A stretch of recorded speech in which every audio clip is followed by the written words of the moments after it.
Welcome back, everybody. I'm Harrison, and that is Josh, and welcome to the Awkward Sports Podcast. Let's just jump right into it. The NFL is back, and man, we got a great game between the Detroit Lions, who went into Kansas City and beat Patrick Mahomes and the Chiefs. Josh, 21-20 statement win.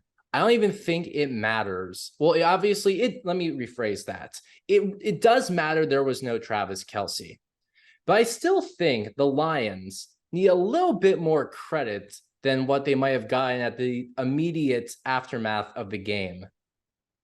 Yeah, I mean, it's week one, and I am already ready to overreact. This Detroit Lions team, I had a feeling was going to be pretty good coming into the year, but now I feel like they're going to be a top three team in the NFC, if not a potential NFC championship contender, making it all the way through, maybe not representing the league, but NFC getting champ. to the NFC title game. Oh, whoa. You're jumping to the NFC championship. I was just saying, okay, this team is good. They'll win the NFC East. Maybe we'll see their first playoff game since 91, the second since Kennedy was assassinated. But you're sending them now all the way to the NFC championship. Wait, who do you have them playing?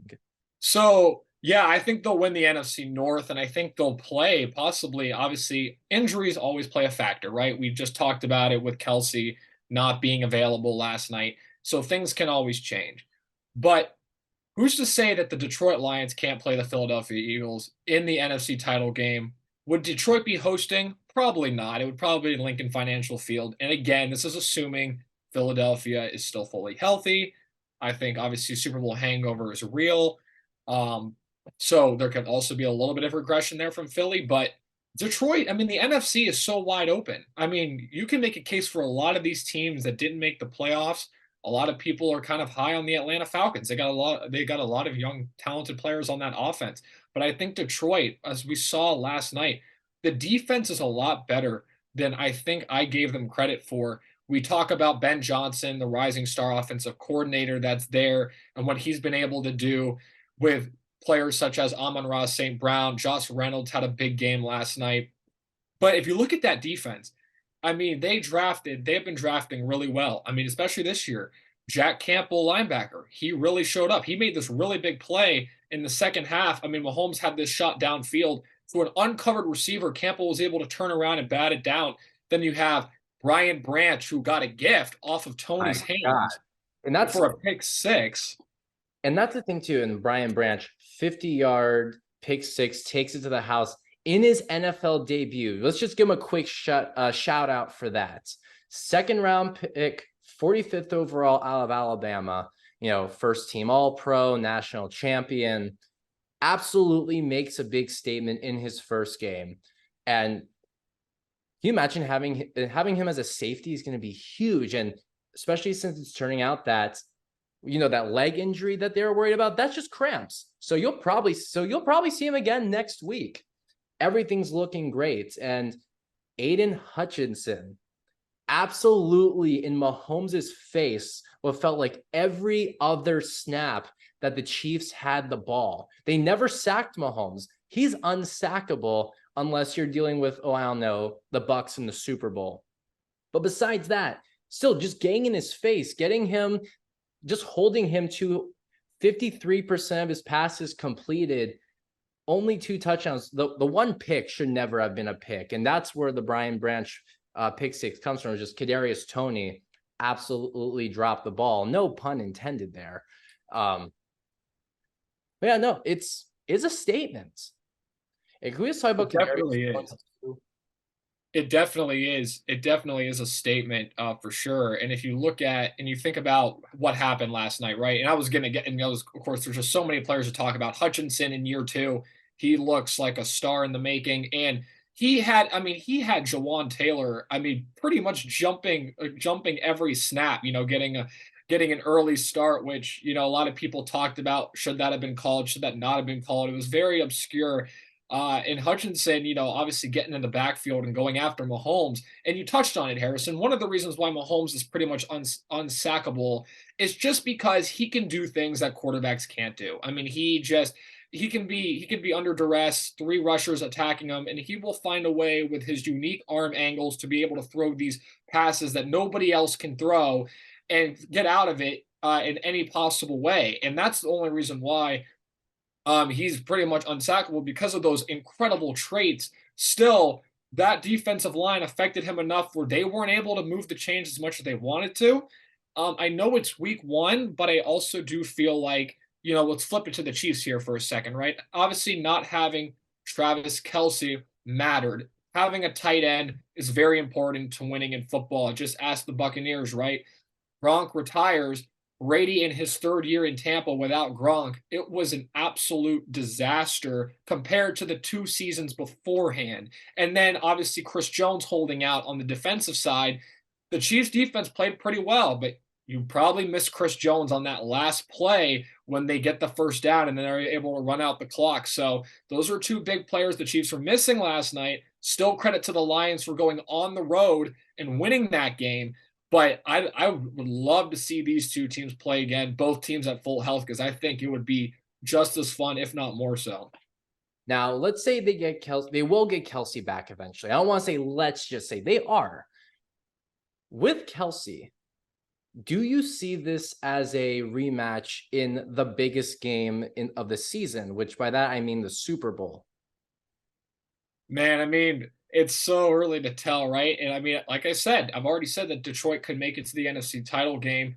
Why not, right? I mean, Kansas City, you know what their goal is, right? Everyone knows what they're trying to accomplish. They're trying to get back and win a Super Bowl and be the first team to win back-to-back Super Bowls since the New England Patriots did it in the 2003 season and in the 2004 season for Super Bowl 38 and 39. They're trying to do something that hasn't been done since. And obviously, if you look at Kansas City, they did lose last night. But I'd even argue for them, the pressure is already off, right? I mean, you get everyone's best when you're a defending champ. Well, now they've lost a game. So the idea that you start out 8-0 or 9-0 or 10-0, that's not even in the picture anymore. So you don't have to really worry about a perfect season. The losses come, it's over. I think you're going to see a team that's cut loose next week against Jacksonville, which again, that's going to be an epic rematch from the playoff game this past season. But Detroit and Kansas City, I mean, obviously, one game in, we haven't seen the other 30 teams yet. I still think it, I mean, again, health wise, it could be done if Detroit is for real, which I think they could be. Yeah, it's definitely certainly possible. And you mentioned the Chiefs, like pressure's off for going undefeated. One thing, or at least, starting off undefeated for several weeks, because this is, 20-0 at this point would be what they would have to do. This isn't, 17-0 for the Dolphins. This isn't college football here where, one loss, it's just over depending on who you lost to. This is the NFL. It could totally be where this team just chooses to pace itself. You go 12-5 even, let everyone think you're washed, and then you just turn the dial up when you get into the playoffs and then just torch through it till you get to another Super Bowl. Yeah, I think you touched on that perfectly, right? I mean, obviously, in other sports such as, basketball, there's a lot of playoff spots to be going around. So you see a lot of these teams pacing themselves in the regular season. The NFL regular season is not like college where you can lose more than once. It's okay. But at the same time, with how tough the AFC is, Right. Kansas City is going to be one of those teams, albeit the favorites to come back out of the AFC. That's a tough conference. It's not like the NFC.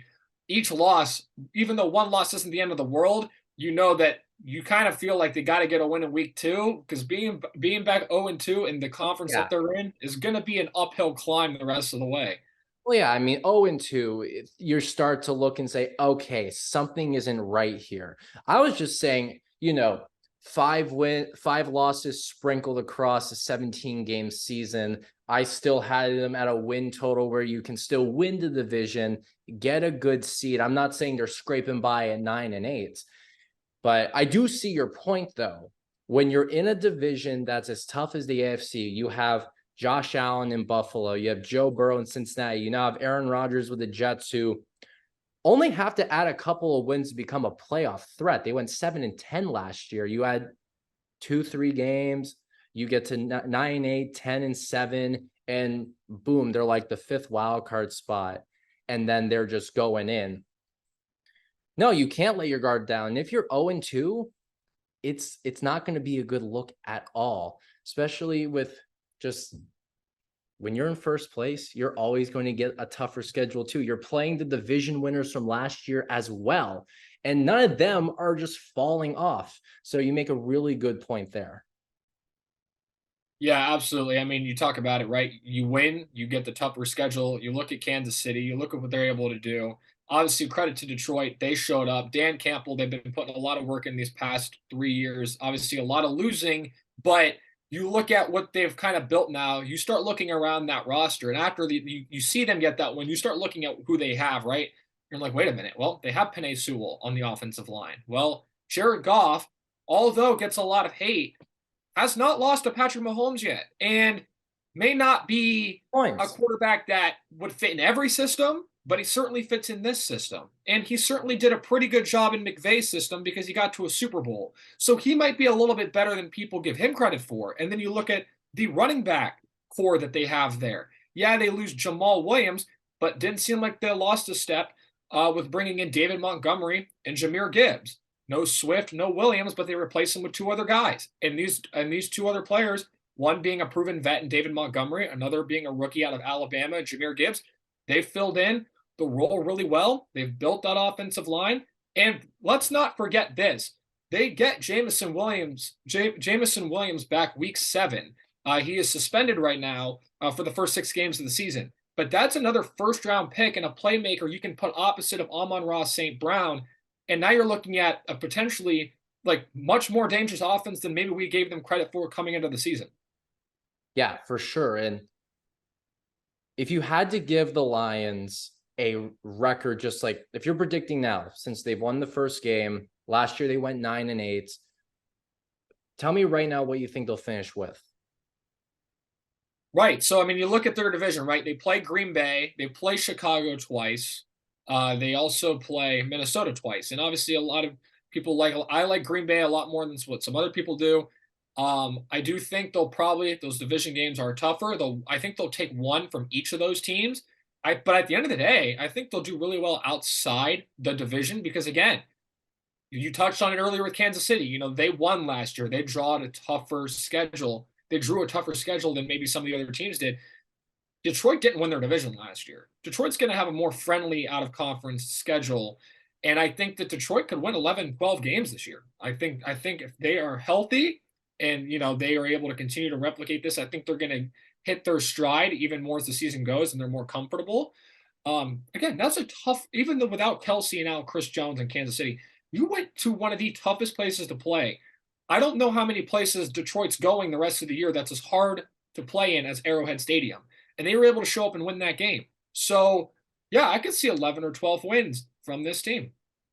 Yeah, no, I completely agree. And when you said one from each, do you mean you think they're going to split all of them, or you think they're going to win maybe a couple of games? They might win both games, let's say, against the Bears or the Packers. I think look at who they have in the division, obviously. The Bears definitely look improved with all the trades they made from when Carolina trade up to first overall to get Bryce Young.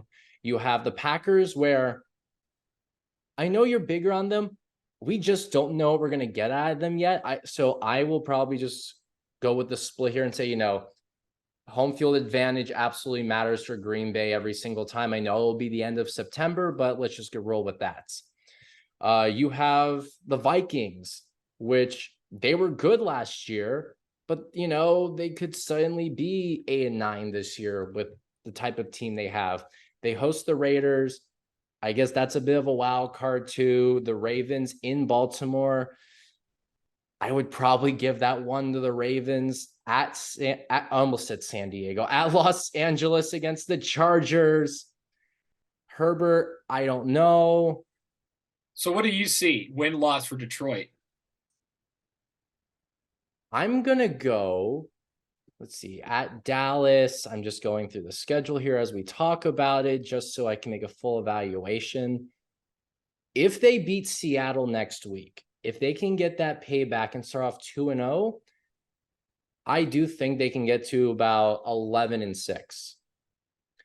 If they don't, it could be a sign that, okay, maybe something's not ready. You lost a key home game, and maybe you do win the division, but it's probably like scraping by at a 9-8 record. 9-8 record. I don't know why I said a 9 and an 8. 9-8 record. It's weird with the extended schedule, right? It almost feels like we're still doing 16 games. This is only the second year that the NFL has done a Really 7 still game doesn't schedule. feel right. And Like, it's one of those things where you look at, and obviously week one, it's so hard to judge, right? I mean, Detroit could be they could have pulled off the upset of the century, and then they go on and win like a total of 5 games. Like right, like week one, it's so hard to gauge these teams because the off season happens, and if every year you get like those weird week one matchups and week one upsets that kind of are eyebrow raising, and it could be one of those, but with the way this team is constructed now, most years with Detroit, you go back to 2011, right? That was one of the better seasons they had. They finished 10-6, and they started out 5-0, and they were coached by Jim Schwartz, and of course they were led by Matthew Stafford. They had Calvin Johnson, and they had Reggie Bush. You looked at that team with Ndamukong Suh on defense. You looked at that team; they had players, but it just seems like now, like they just seem like they're just seem like aura around them is different. yeah, and also like back then too, the NFC North was also a lot tougher. But if you look at the NFC, it's so weird because we just don't know what we don't know about the NFC Right. outside of maybe a Philadelphia if healthy and a San Francisco if healthy. In other news, because San Francisco locked up Nick Bosa for a record-setting deal. That's a big contract, and he absolutely deserved every penny of that Every one. penny of it. Every penny of it. And you are So right. yeah, but we just don't know what we don't know about the NFC. And just thinking about like how you don't even know after starts, like I'm just thinking right now about, remember with Ryan Fitzpatrick, the Bucks went 2-0. They beat the Saints. They beat the defending Super Bowl champion Eagles to start off the year, and then they just went 5-11. You just really never know. And I thought it was, what made me think of it too is all those Fitz Magic commercials where he's wearing the glasses, the outfit he got from Deshaun Jackson. But speaking of the Bucks, before they even take the field this year, they have a huge deadline coming up, and we're talking within the next 24 hours. Mike Evans is very close to playing what might be the final season in Tampa Bay. So the final season, another year after that, I believe it's the final year. Harrison, and I'll let you kind of start off with this one and let you kind of give your opinions on this, but it could be the final game. I mean, the trade deadline obviously happens. True, They could be shopping him already. That's very true. I didn't even think of it from that perspective. You think, okay, he goes out there, plays hard, improves, he's worthy of a free agent contract. Some team might pick him up. And you don't really think about it that much just because the NFL trade deadline is not the same as in other sports. There's rarely big splashes. I'm not saying it's going to take till the deadline. It could be, like you said, by next week. But yeah, Evans could be on the way out. Just looking at some numbers for him since he was drafted 5th overall by the Bucks back in 2013. 10,425 career receiving yards and 81 touchdowns. All 9 seasons, he's had at least 1,000 receiving yards. I believe the lowest one is 1,006 when he barely got it. But, and you can always say like, okay, longer schedule. This man's never played 17 games. This guy barely plays all 16 games. And he has had he's had 1,000 receiving yards every year of his career. He broke Randy Moss's record. I believe it was 6 or 7 years. It was 7 years he did that. 4 Pro Bowls, Offensive Rookie of the Year, Super Bowl champion, multiple NFL records. This man wants his bag. He's earned it too. He's one of the fastest players to every statistical category that he has ever had during his career. It just seems like maybe because it looks like the window for winning is over, the Bucks are just saying it's time for him to walk. If I was Jason Light, I am saying they need to just pay him and have him retire a career Buck. You don't have it to be where it's like Stapp and Lynch where they just go off and, look, Derek Brooks stayed the whole time. Rondé Barber stayed the whole time. Technically, Mike Allstott stayed the whole time, but his career came to a much shorter end, and he's the one who had all the offensive records before Mike Evans came in. Do you think it is worth paying him just to have him be a full career Tampa Bay Buccaneer and nowhere else? Because I say yes. All right. I'm so glad this is going to be fun here. So I'm going to do 2 bits here. I'm going to do the logical football perspective, and then I'm going to do my Bucks. I argue I just spoke the logical football perspective, even if my heart is fully talking with emotion. But and go ahead. And you could be very valid there. So here's the logic side of it, right? You look at the wide receiver position and you look at how much talent is there. You see, like, look at some of the best receivers that we see in today's game. A lot of those guys are on the young side. Justin Jefferson, Jamar Chase, DJ Moore. Some of these guys that are, top level players came into the league after Mike Evans. It's very rare that you see players play at that position in this day and age at a high level for that many years. Devontae Adams was one of the few that's been able to do it. You look at, though, again, a lot of these top receivers are younger. And with that being said, it's also a very replaceable position. You look at every year in the draft, who it is. You find somebody, whether it be, like, again, Tampa's a perfect example of it. They found Chris Godwin in the 3rd round out of Penn State. You look at Kansas City. They used Pacheco Moore as a running back, and he was a running back at Rutgers, but they found him in the 7th round. He's a great pass catcher. So you look at these players, and apparently Tampa might have found another guy, Palmer. According to Randy Moss, they thought he was the steal of the draft. Anyway, I can go on and on. The receiver position is very, very, very replaceable. So from the logical perspective, if Mike Evans is coming to the table asking for big money, when you can go out, maybe trade him for a draft pick that you can turn into another receiver, the Bucs are very strapped against the cap right now. They need all the money that they can get. If they are trying to turn around and put together a winning program again quickly, moving Mike Evans is your best option. Now, that being said, he's switching caps. He's switching to the emotion cap. Oh, man. I got to put on my Bucs hat here for a second. I had my message. Cap switching caps. I almost missed that opportunity. My message to the Buccaneers organization: pay the man. That is Mike Evans.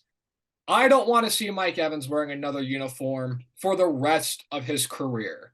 He is everything that we have ever wanted and more from a Buccaneer football player. He stuck it out in all the dog days and all the losing and all the misery, all the quarterback and coaching changes, from Dirk Cutter to Lovie Smith to Greg Schiano to all the different changes of even the ugly uniform alarm clocks. I mean, it has been horrible. I mean, Josh McCown to Jameis Winston. I mean, he put up with all of it. And what happened? He stuck it out when a lot of players wanted to go to a new place, and he stayed. And they brought in Tom Brady, and they won a Super Bowl, and he got his ring. And in the Tampa Bay area, he is beloved. He comes to work every single day. He puts the work in. He's no noise off the field. He has never been a problem. You look at some of the star receivers in the NFL, right? Throughout the history of the NFL, it's kind of a notorious position for, diva players that want big money, that want the attention off the field, from Terrell Owens to Chad Ochocinco. The list can go on and on. Odell Beckham Jr. This guy shows up every year, durable, plays through the hamstring, and he gives you 1,000 yards every year. He's the model of consistency. So you know what you're getting from him. So my message to the Tampa Bay front office: Jason Light, general manager, pay him his money. He's earned it in retrospect. That's the end of the discussion.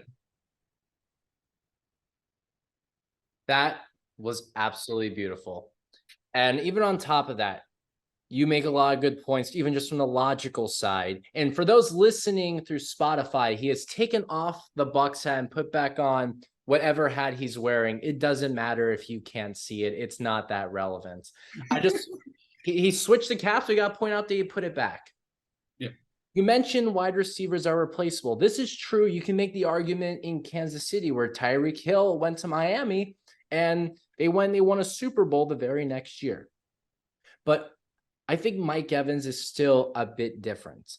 He is bigger than your average wide receiver and still has the speed. I would make an argument that if he was just 1 inch taller, you'd be lining this man up as a tight end. And because he's big, they have him block even though he is officially a wide receiver. This man is a hybrid type of player. He is not your average wide receiver. And that's another reason why I say you cannot replace this man. And whoever comes next as the quarterback, it's not going to be Caleb Williams because his team is not that bad and they're not bad enough to be first overall. But let's say they get, I don't know, they just get one of the Drake May. Let's go with Drake May from North Carolina. And if he gets there, man would love to have Mike Evans right out of year one, just to give him that confidence boost, knowing he gets that guy. Yeah, it's like when Cam Newton came in for Carolina, he got Steve Smith, right? At least for a year. So it's just a little bit of experience there. That's another thing. He's a locker room guy. He's a Walter Payton NFL Man of the Year nominee. Eventually going to win. So it's one of those things, and you touched on his blocking ability, right? Well, most Bucks fans, if you're a Bucks fan, you know this. Terrence Newman knows what it's like to be blocked by Mike Evans. Throw back to the Cincinnati game when Mike Evans just pile drived him into the ground. I think he got a 15-yard penalty for it. But yeah, he sticks up for his teammates. He's always reliable. He's always playing on Sundays. He's a great reliable player. And maybe he doesn't have like the best highlight reels. Got some nice touchdowns. Maybe not the Justin Jefferson, Odell catches of his career, but like he has still made big plays for the Bucks year in and year out. And he's been a dependable player, and he's been a leader. Yeah, and I just say, hey, if we learned anything from last year's New Year's Day game against Carolina, if you just keep going deep to him, maybe he will have some of those plays. You have to wonder why they don't do more of them. But on that note, we are getting into the final topic of this episode with some of the big games that are coming up, because we've only done Thursday night football so far. And, Mike Evans, but we're talking about actual games here. All right, Josh, pick 3 games that are coming up this weekend in week 1 that you are absolutely excited to see. Absolutely. I think first and foremost, you look at the Niners-Steelers game, right? You look at those two teams. Obviously, San Francisco has been a popular pick in recent years to get to the Super Bowl. They went to a Super Bowl not too long ago, Super Bowl 54 against Kansas City. And now they have Christian McCaffrey for a full 17-game schedule. Fingers crossed. Hope he stays healthy. Kyle Shanahan has his guy. A little bit about the background there. Kyle Shanahan's the son of Mike Shanahan. Mike Shanahan coached the Denver Broncos in the Super Bowls in the late 90s. They had a player by the name of Ed McCaffrey. He was a tight end, and he had a son, Christian McCaffrey, now running back in the NFL. Those families are really close. McCaffrey was fantastic in Carolina, and now he's in San Francisco with Kyle Shanahan, and that offense is going to be phenomenal. I just love how that just comes full circle like that. Like, right. You have to think at some point it's just meant to be that they break through, like, just like you mentioned with the Broncos. Eventually, Elway broke through and won towards the end of his career. I think that's going to be a good game, too. A lot of people that I know about who talk Steelers really like their defense. They definitely showed up against the Bucks last year. Since we were just talking about the Bucks, it was like a 20-19 final. And another big question for the 49ers, if they can get Brock Purdy, they are guaranteed almost to be as well a contender to be in the NFC Championship. They did it with Garoppolo twice, and they did a third year in a row or not in a row, at least they did a third time with Purdy. And the only reason it wasn't Jimmy Garoppolo is because he got hurt and Brock Purdy showed up. And that's why Jimmy G is now in Las Vegas. More on that later. Yeah, and I'm going to pivot quickly here to that because, we talked about San Francisco. The game is in Pittsburgh. We know what their home crowd is capable of, especially in week 1. Great defense, young defense there from the Steelers. Kenny Pickett, year 2. George Pickens, who I think is poised to have a breakout year at wide receiver. He's a freak athlete on the outside. We're talking about big receivers, right? We talked about Mike Evans being a big receiver. This guy's huge. George Pickens is going to have a big year as long as he's healthy. Game 2 that I'm interested in, Dolphins Chargers. Obviously, what do we want to see out of that? We want to see points, and we want to see a lot of them. Well, both of these teams have playmakers everywhere. Obviously, Tua's got Jalen Waddle and Tyreek Hill. And you look at the running back room that they have with Mostert and Ahmed and Devon A-Chain. Not superstar guys, but very quick burst, like explosive players that are capable of making an explosive play at any given moment. It's a fun backfield. You look at the Chargers with Justin Herbert. They just came off of a 27-point loss. They had a 27-point lead. They blew it to Jacksonville. That's the last game that they've had a taste in their mouth. Now they're going to come back. It's going to be a great game. And then now to the last game I'm interested in, Pats Eagles, probably the antithesis of Dolphins Chargers, lower scoring, physical football. Bill Belichick's defense is probably going to get a touchdown because they've scored 8 of those last year on defense and special teams. And of course, Philly, the runner-up in the NFC, Jalen Hurts, Devontae Smith, A.J. Brown, list goes on. They brought in DeAndre Swift. That's going to be another fun matchup, I think. Yeah, I agree. So I agree too. And my only comment that I'll say for those 2 games is I just hope Tua stays healthy. Last year was absolutely nightmarish. I thought there was one game where I didn't know if he'd be able to walk after. We'll talk about those though once we've gotten to those games. But for me, I'm going to go starting off with Jacksonville versus Indianapolis. Anthony Richardson makes his debut.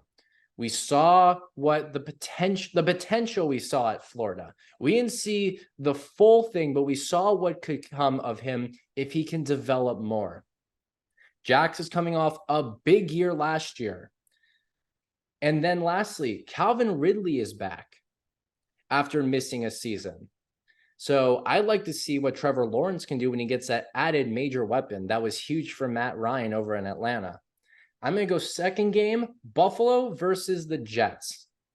Aaron Rodgers makes his debut. He's up against Josh Allen. It's a big first game, division game. It'll be the first look at, is Rodgers a difference maker for this Jets team who has not made the playoffs since 2010? Coincidentally, along with another Buffalo team, the Sabres, they're the 2 longest playoff droughts now in North American sports, with the Mariners finally making the playoffs, the Kings finally making the playoffs. It is all about 2 teams trying to start off on the right foot, the Bills finally trying to get a Super Bowl, and the Jets trying to finally get back to the playoffs. Lastly, I have Raiders versus Broncos. One that, when you just read the names, might sound, why would that be interesting at all? You got Jimmy Garoppolo coming in, replacing Derek Carr, the quarterback who took the 49ers to 2 NFC championships. The mindset here is this guy at least knows how to win games. He won't impress you on the stat sheets, but the W's are there. And for the Broncos, what's going to happen with Russell Wilson? Big trade last year. They go 5-12. They're bringing in Sean Payton.